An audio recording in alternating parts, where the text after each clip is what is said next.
አስቀድመን የቲፒኤልኤፍን ጉዳይ ነው። አስቀድመን እሱን ብናየው የተሻለ ነው። የቲፒኤልኤፍ ታጣቂዎች ያው ቲዲኤፍ ማለት ነው።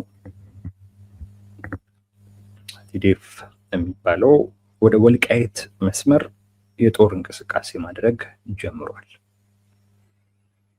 ተተኳሾችን፣ ሰራዊቶችን ወደዛ አካባቢ የማስጠጋት እንቅስቃሴ ጀምሯል። ይሄ የተረጋገጠ መረጃ ነው።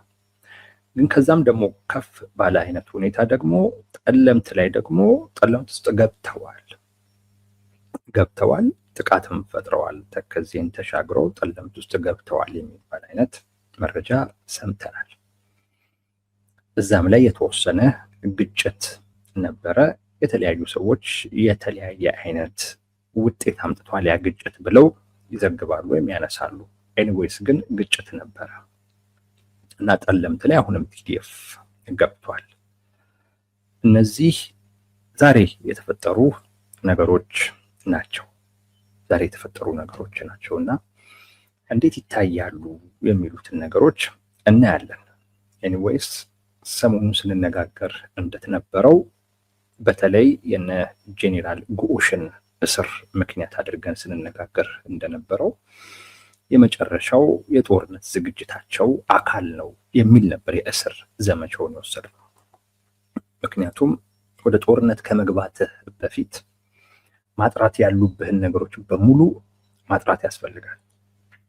ጦርነት ውስጥ በዛ ሂደት ውስጥ በመሆንበት ሰዓት ላይ እንቅፋት ይፈጥሩብኛል ብለህ ልትሰጋቸው የምትችላቸውን አካላቶች ቀድሞ ቦታ ማስያዝ ወደ ጦርነት የሚሄድ አካል በብዛት የሚያደርገው የተለመደ ተግባር እና የእስሩን ዘመቻ በዛ አይነት መልኩ አይተነዋል። ያ እስር በትግራይ ውስጥ የሆነ አይነት ልዩነት ስንጥቃት ሊፈጥር እንደሚችል ይጠበቃል። ቲፒኤልኤፍ ደግሞ አሁን በጣም እያስፈለገው ያለው ጉዳይ የህዝቡ አንድ የመሆን ነው። በሱ ዙሪያ ላይ አንድ የመሆን ጉዳይ ነው። ያ ፍላጎቱ ባለበት አይነት መልኩ ይህን ከዚህ ፍላጎቱ ተቃራኒ የሆነ ውጤት ሊያመጣ የሚችል እርምጃ ሲወስድ ይህን እርምጃ እንዲወስድ ያስገደደው ነገር በቃ ከዚህ በላይ አሁን የወሰነው ውሳኔ ስላለ ነው ማለት ነው። ወደ ጦርነት መግባት ስላለበት ከዛ በፊት አጠቃላይ የትግራይ ኃይሎችን በራሱ ዙሪያ ለማሰባሰብ ሙከራ ሲያደርግ ነበር። አልተሳካም፣ ወይም በፈለገው አይነት መልኩ አልሆነለትም። አሁን ግን ስለወሰነ ከዚህ ፍላጎቱ በተቃራኒ ውጤት ሊያመጣ የሚችልም እንኳን ቢሆን ነገር ግን ውሳኔውን ሊያደናቅፍ የሚችል በውሳኔውም ሂደት ውስጥ ወይም ደግሞ ያንን ውሳኔ ለማስፈጸም በሚያደርገው ሂደት ውስጥ እንቅፋት ሊሆኑ የሚችሉ አካላቶችን ወደ ጎን ማድረግ ቦታ ማስያዝ አማራጭ የነበረው ጉዳይ አይደለም እና እሱን ጠቅሰን የመጨረሻው ዝግጅት ነው ብለን ነበር። ራሳቸውም ደግሞ ወጥተው በተለይ በጦርነቱ ወቅት ላይ የሚታወቁትን ኮሎኔል ገብረ ጻድቅ የሚባሉትን በወቅቱ ቃል አቀባይ ናቸው፣ ለጦርነቱ ቃል አቀባይ ናቸው በቲፒኤልኤፍ ሳይድ። እሳቸውን አምጥተው ለጦርነት ዝግጅታቸውን መጨረሳቸውን ሲናገሩ ወደ ጦርነት ማንገባው ወልቃይት ወይም ደግሞ ምዕራብ ትግራይ ከተሰጠን ብቻ ነው የሚል አይነት ዛቻ መሰል አይነት ነገር ሲናገሩ ኦልሬዲ ጉዳዩ የተወሰነ እና በአጭር ጊዜ ውስጥ ሊፈጸም እንደሚችል ማወቅ ይቻል ነበረ። አሁን ጀምረውታል። በጠለምት በኩል እርምጃ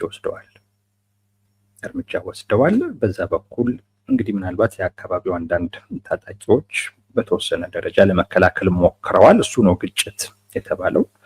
አካባቢው ግን ያው በፌዴራል መንግስት ኮማንድ ፖስት ስር ነው ያለው። ጠለምት አከራካሪ ቦታ ነው። የኔ ነው የሚባባሉት ነው። በአማራ በኩል ጠለምት ይሉታል፣ በትግራይ በኩል ጸለምት ይሉታል እና በጠና በጸ ነው የሚለዩት እና የኔ ነው የሚሉበት የኮንቴስትድ ኤሪያ የሚባል አካባቢ ነው። ከዛ አካባቢ ተፈናቃዮች የተፈናቀሉ ነበሩ። እነዛ ተፈናቂዎች አካባቢው ላይ የነበረው አስተዳደር ፈርሶ እንዲመለሱ ሆኗል። ጠለምት ላይ በነበረው የተፈናቃዮች ምለሳ ሂደት ላይ በትግራይ ኃይሎች በኩል ወይም በነ ቲፒኤልኤፍ ሳይድ ከፍተኛ ቅሬታ ይነሳል። ራያ ላይ ደግሞ ባለው በአማራ ሳይድ ያሉ ኃይሎች እንደዚሁ ቅሬታ ያነሳሉ። አካባቢው የፌዴራል መንግስት አካባቢ ነው። ቲፒኤልኤፍ ጦርነቱን ጀምሯል። ጥሩ ወቅት ነው ብሎ ያሰበ በዛ ደረጃ የገመገመ ይመስለናል። ምክንያቱም ትላንት ከመንግስት ጋር አብረው የነበሩ ኃይሎች ባኖም የኤርትራ ኃይልም እንደዚሁም ሱዳን አሁን ከመንግስት በተቃራኒ ናቸው። ለኛ ጥሩ አጋጣሚ ነው ብለው ገምግመዋል። ከዛ ውጪ ሀራ መሬት የሚባሉት ወይም ደግሞ አፋር ላይ ያሉ ኃይሎችንም ደግሞ በተወሰነ ደረጃ እነሱን መከፋፈል ማዳከም የሚችል ለፕሮፓጋንዳ ግብአት ሊሆኑ የሚችል አንድ ነገርም አግኝቷል። ምናልባት እሱን በሚመለከት ሰፋ አድርገን እንመለስበታለን። የዛ ኃይል ቃል አቀባይ የሆነው አካል አሁን ቲፒኤልኤፍን ተቀላቅሏል። መቀላቀል ብቻም አይደለም፣ ይሄ ቃል አቀባይ የሀራ መሬት ትግል ተጠልፏል የሚል ነገር አንስቷል። ሌሎቹ ከፋኖ የሄዱ አካላቶች ፋኖ ላይ በሚያነሱት አይነት መልኩ ማለት ነው። ተጠልፏል። አመራሮቹ አዲስ አበባ ላይ ተንደላቀቀ ህይወት ነው የሚኖሩት። ሌላው ግን እዛ በረሃ ላይ በጣም በመከራና በስቃይ ውስጥ ነው ያለው።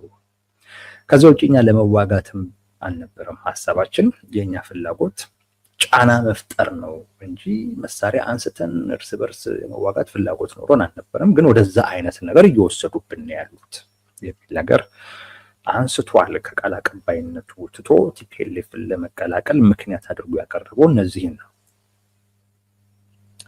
ምናልባት ራሱ ተቋሙ ደግሞ በሚያ ቡድን ስብስቡ የሚሰጠው ምላሽ ይኖራል። እሱን መሰረት ደግሞ አድርገን ጉዳዩን ሰፋ አድርገን እናየዋለን። ብቻ ግን ልላችሁ የፈለኩት በአፋር በኩልም ቢሆን ያለውን ኃይል መከፋፈል የሚችልበት ጥሩ ግብአት ያገኘ ይመስላል። እንግዲህ ሰሞኑን በደንብ የሚጠቀምበት ጉዳይ እንደሚሆን አንጠራጠርም።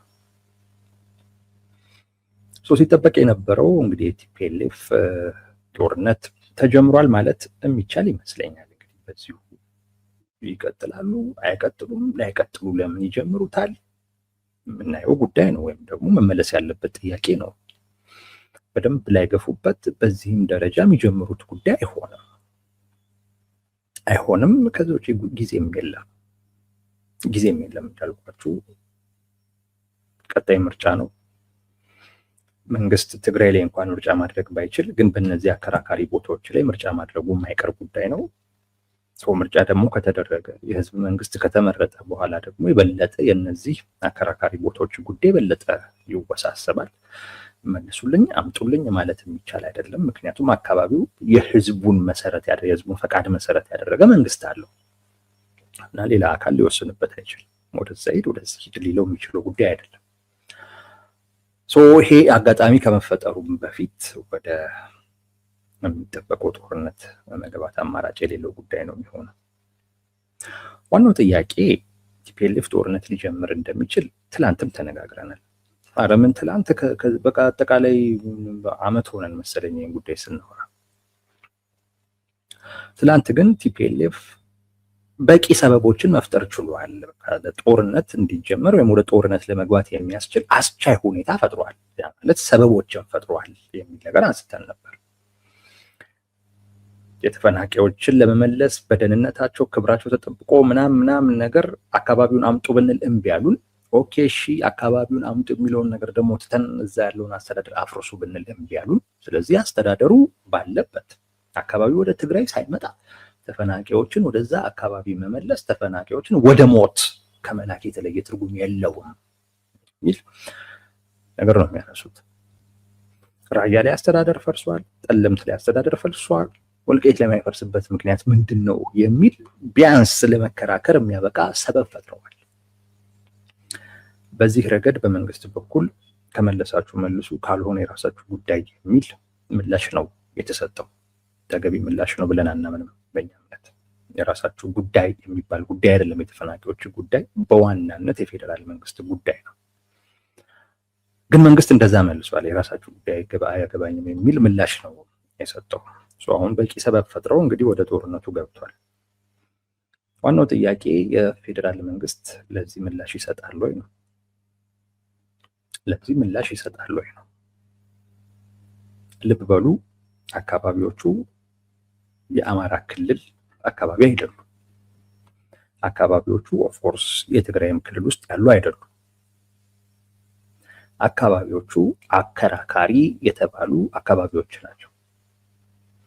የፌዴራል መንግስት ሊያስተዳድራቸው የሚገቡ አካባቢዎች ናቸው። እነዚህ አካባቢዎች ላይ የሚኖር ጉዳይ በሙሉ የፌዴራል መንግስት በቀጥታ ይመለከተዋል። የፌዴራል መንግስት ለዚህ አይነቱ የቲፒኤልኤፍ እንቅስቃሴ ምላሽ ይሰጣል ወይንስ አይሰጥም የሚለው ነገር አንዳንድ ሰዎችን ከወዲሁ እያነጋገረ መሆኑ አይተናል። በዛ ዙሪያ ላይ የተወሰነ ሀሳብ መስጠት እንፈልጋለን። በቀጣይ የምናየውም ጉዳይ ስለሆነ ብዙ ባንሄድበትም ግን የተወሰኑ አንድ ሁለት ነገሮችን እነግራቸዋለሁ። ምናልባት የፌዴራል መንግስት ምላሽ ይሰጣል ብሎ የሚጠብቅ አካል ካለ በእኔ እምነት ባይጠብቅ የተሻለ ነው ባይ ነኝ። ባይጠብቅ የተሻለ ነው ባይ ነኝ። ባይዘዌ እንኳን ጠለምትን ተውት፣ ራያ ላይ ብዙ ችግር ነው ያለው። በነገራችን ላይ ራያ ላይ እንደነገርኳችሁ የቲዲኤፍ ሰራዊት ገብተው ቢሮ እየሰበሩ አመራር ይቀይራሉ ምናምን፣ ማንም ምንም የሚላቸው የለም። ጠለምትም ላይ ልክ እንደዚሁ በአብዛኛው የነዚህ ሁለት አካባቢዎች ጉዳይ አይጮህም። ብዙ በጣም የሚጮኸው የወልቃይት ጉዳይ ነው። የወልቃይት ጉዳይ ነው። እዛ ጋር የተደራጀ የፖለቲካ ኃይል አለ፣ የተደራጀ ወታደራዊ ኃይል አለ። ትንሽ ጠንከር ያለ ነው የወልቃይቱ። ከዛም ጋር ተያይዞ ይነሳ የነበረው ጥያቄም በጣም የገዘፈ ጥያቄም ነበረ። ምን ልላችሁ ፈልጌ ነው፣ ጠለምትን ተዉትና ኢቭን ወልቃይት ላይ እንኳን ቲፒኤልኤፍ ጥቃት ቢጀምር ወይም ወልቃይትን ለመያዝ እንቅስቃሴ ቢያደርግ ውጊያ ቢጀምር የፌዴራል መንግስት ሪያክት አያደርግም፣ ምላሽ አይሰጥም። በዚህ እኔ እንደው ከተሳሳትኩ ይገርመኛል። ብሳሳት ነው ጥሩ፣ ምክንያቱም ኃላፊነቱ የሱ ነው፣ ኃላፊነቱን መወጣት ይጠበቅበታል። ነገር ግን አይመስለኝም። የፌዴራል መንግስት ኢቭን ወልቃይት ላይ አይደለም ጠለምት አይጮህም ብዙም እኮ አልኳችሁ። ለዛ እኮ ነው ብዙም አሁን የተወሰኑ ሰዎች ናቸው እንግዲህ ሲነጋገሩበት ያየ ነው። እየተነጋገሩበትም ያለው ይሄ ጉዳይ በቃ ወደ ወልቃይት ይመጣል ከሚል ነው እንጂ የጠለምት ጉዳይ ብዙም የሚጮህ ጉዳይ አይደለም። የፌዴራል መንግስት በወልቃይት በኩል ራሱ እንኳን ቲፒኤልኤፍ ጦርነት ቢጀምር ሪያክት አያደርግም፣ ምላሽ አይሰጥም። ምላሽ የማይሰጥበት ሁለት ወይም ሶስት አድርገን ልንወስደው እንችላለን። ሶስት እናድርገው። ሶስት ምክንያቶችን እናቅርብ። አንደኛው ነገር ቲፒኤልኤፍን የጦርነት ጀማሪ አድርጎ የማጋለጥ የማሳየት ፍላጎት ስላለው ለዛ ይጠቀምበታል። ጦርነቱን ጀመሩ በዚህ በኩል የሚለውን ነገር በደንብ የዓለም አቀፉ ማህበረሰብም ምንም እንዲያውቀው ቲፒኤልኤፍን ጥፋተኛ የጦርነት ጀማሪ አድርጎ ለማሳየት ሲል ጉዳዩን ዝም ይላል፣ ቶሎ ምላሽ አይሰጥም። ይሄ የሚጠበቅ ነው። አንደኛ ምክንያት አደርጋችሁ ሰዱት። ሁለተኛው ምክንያት ግን ያንን ጦርነት ቲፒኤልኤፍ የሚጀምረውን ጦርነት አሁን ላይ በቲፒኤልኤፍ ሰራዊትና አሁን አንድ ሆነን ባሉ የፋኖ ኃይሎች መካከል ያለውን ግንኙነት ለመበጠስ ወይም ደግሞ እዛ ግንኙነት ውስጥ ችግር ለመጨመር እጠቀምበታለሁ ብሎ ያስባል። ተወደደም ተጠላም ቲፒኤልኤፍ በወልቃይት በኩል ወይም ደግሞ እነዚህ የአማራ ብሔርተኛው የኔ ነው የሚላቸው አካባቢዎች ላይ ጦርነት ሲጀምር በአማራ ብሔርተኝነት እመራለሁ የሚለው ፋኖ አይ ቲንክ ዝም ለማለት በጣም ይቸገራል። ድምጽ ያወጣል፣ የሆነ ነገር ይላል እያልኩ አይደለም፣ ግን ዝምታው በእርግጠኝነት እነዚህን አካባቢዎች ከመሸጡ ጋር ተያይዞ ይታይበታል። ምንም ጥያቄ የለው። አሁን ላይ ሸጧል ነው እየተባለ ያለው። የቀረበ የሰነድ ማስረጃ የለም። ነገር ግን የትንታኔ ውጤቶችን ግን መሰረት አድርገን ግን ሸጧል የሚለው ነገር ምክንያታዊ ነው የሚል ነገር ማቅረብ እንችላለን። ቲፒኤልኤፍ ጦርነት ጀምሮ እነዚህን ግዛቶች ለመቆጣጠር ጦርነት ጀምሮ ፋኖም ደግሞ አንድ ሆኖ መጥቶ ሳለ ይሄ አንድ የሆነው ስብስብ በእነዚህ ጉዳዮች ላይ እና ቲፒኤልኤፍ በጀመረው ጦርነት ላይ ምንም ነገር አላለም ማለት እነዚህን አካባቢዎች ለቲፒኤልኤፍ ለመስጠት መስማማቱን ማረጋገጫ ነው የሚሆነው። የፌዴራል መንግስት ቶሎ ሪያክት አያደርግም የምላችሁ አንዱ ከዚህ ጋር ነው። ፋኖን ያሳጣበታል። ፋኖም ደግሞ እንዳልታጣ ብሎ የሆነ ነገር ማለት አለብኝ ብሎ ደግሞ ካለ በሁለቱ መካከል በትግራይ ሰራዊትና በእነዚህ በፋኖ ኃይሎች መካከል የሆነ አይነት ሽንቁር መፍጠር ይችልበታል። ወይም ደግሞ የሆነ አይነት ችግር ግንኙነታቸውን በሚመለከት ለመፍጠር ይጠቀምበታል። ከዛ አንጻር ሪያክት ያደርጋል ብላችሁ እንዳትጠብቁ። የመንግስት ዋነኛው ፍላጎቱ ፖለቲካው ነው። ዋነኛው ፍላጎቱ ሌላ ምንም ተደፈርኩ ክብሬ እንደዚህ አይነት ነገር የለውም። እንዲህ እኮ በመሆኑ የአንተ ኃላፊነት ነው ግዴታ እኮ ነው ያን አለመወጣት መንግስት አያስብልህም እንደዚህ አይነት ነገር ግድ የለውም። ብልጽግና እንደዚህ አይነት ነገር ምንም ግድ የለውም። በግጭቶች ውስጥ አሉ ጠቅላይ ሚኒስትሩ ባለፈው ስለ ዓለም አቀፋዊ ሁኔታ ሲያወሩ ከዛ ውስጥ ጥቅማችንን ፈልቅቀን ማውጣት የምንችልበትን አይነት ሁኔታ ነው መፍጠር ያለብን እንጂ ሲጋጩ ለምን እንፈራለን ነው። ባልተጋጩ ጊዜ ተጠቀምን ይመስል ሲጋጩ ለምን እንፈራለን? ያ ማለት ሀገር ውስጥ ያለውንም የፖለቲካ እንቅስቃሴ በዚሁ አይነት አስተሳሰብ ነው ጠቅላይ ሚኒስትሩ የሚመሩት። በግጭቶች ውስጥ ብልጽግና ምን ሊጠቀም ይችላል ወይ የእሳቸው አስተዳደር ምን ሊጠቀም ይችላል? ግጭቱን ማስቆም የመንግስት ድርሻ ነው።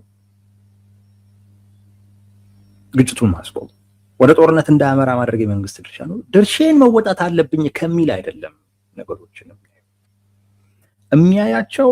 በዚህ አሁን ቲፒኤልኤፍ ጦርነት ጀመረ፣ እዛ አካባቢ ጋር ግጭት ይፈጠራል። ከዚህ ግጭት እኔ ምን አተርፋለሁ የሚለው ነው የሚያሳስበው።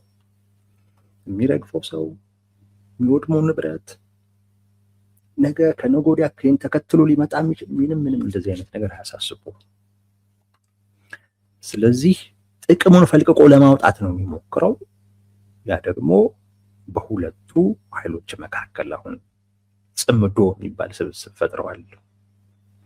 ያንን ጽምዶ ውስጥ ሽንቁር መፍጠር ይችልበታል ማለት ለዛ ለመፍጠር ይጠቀምበታል ነው። ዝም ባለ ቁጥር ኦኬ እንዴት ፋኖ ዝም ይላል? ምክንያቱም ፋኖ የአማራ ብሔርተኛ ነው።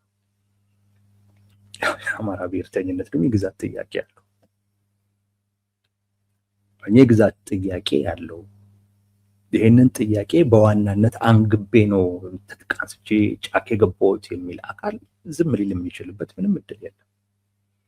እንዳልኳችሁ ነው። ይናገራሉ ብዬ አልጠብቅም።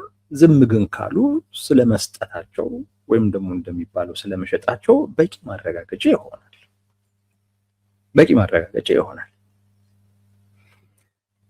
እነሱም በዛ ደረጃ እንዳንሆን በሚል ምናልባትም ስንጥቃትም ሊፈጠር ይችላል። ምክንያቱም ይሄ ጦርነት ይበልጥ የሚያሳስበው ደግሞ ፋኖ ውስጥ ደግሞ ያለ የአውራጃዊነት ስሜትም ያለው አካል አለ። የቲፒኤልኤፍ ጥቃት የበለጠ የሚያሳስበው አውራጃ አለ። ፋኖንም አደጋ ውስጥ የሚጥል ጉዳይ ነው የሚሆነው። እንግዲህ የቲፒኤልኤፍ እንቅስቃሴ በኋላ ስለ ፋኖ ትንሽ እናወራለን። ይህን ጉዳይ ደግመን እናነሳዋለን እዛም ላይ ቲፒኤልኤፍ መንግስት ወይም ብልጽግና ለዛ ይጠቀምበታል ነው። በቲፒኤልኤፍ እና በፋኖ መካከል ቁርሾ ለመፍጠር ልዩነት ለመፍጠር ይጠቀምበታል። ስለዚህ ሪያክት አያደርግም።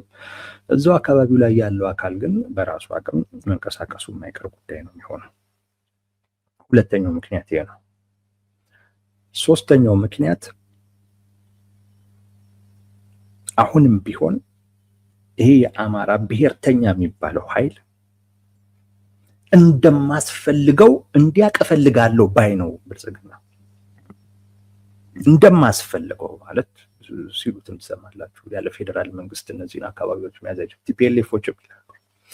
በትከሻ ላይ በሰው ትከሻ ላይ መተህ አካባቢውን ወስደህ ምናምን የሚሉት ነገር አለ። የብልጽግናም ሰዎች ይሉታል። ይሄንን በራሳችሁ አቅም እኮ ይሄንን ማስቆም ማስቀረትም አትችሉም፣ እድሜ ለፌዴራል መንግስት፣ እድሜ ለመከላከያ በሉ ይላሉ። ይሄ እንዲባል ይፈልጋል የፌዴራል መንግስት። ይሄ እንዲባል ይፈልጋል። ድረስልኝ እንዲባል ይፈልጋል። እንዲለመን ይፈልጋል። በነገራችን ለምኑም ይባይ ነውና እንዲለመንም ይፈልጋል።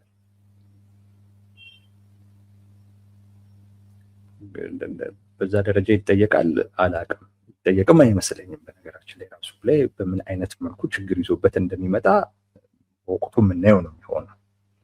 ነገር ግን የፌዴራል መንግስት ግን ድረሱልኝ እንዲባል ይፈልጋል። የፌዴራል መንግስት ታደገን እንዲባል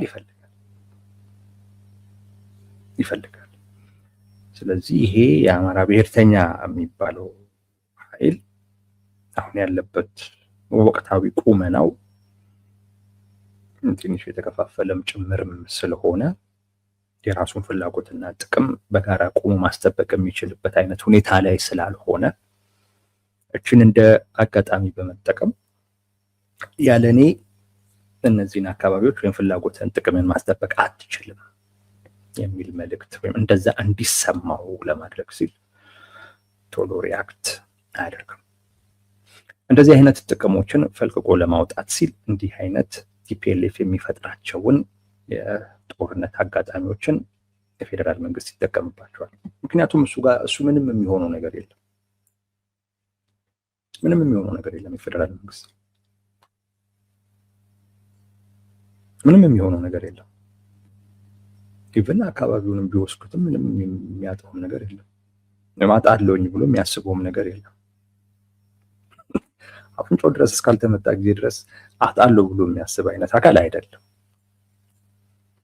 ስለዚህ ቶሎ ሪያክት ያደርጋል ተብሎ የሚጠበቅ ጉዳይ አይደለም ነው የምላችሁ። ቲፒኤልኤፍ ግን ወደ ጦርነት ለመግባት ወስኖ ሰሞኑን ስብሰባ ነበራቸው። እዛ ስብሰባቸው ላይ ወስነው ዛሬ ላይ ጀምረውታል። እንግዲህ እስቲ በዚሁ የሚቀጥል ከሆነ የምናየው ጉዳይ ይሆናል።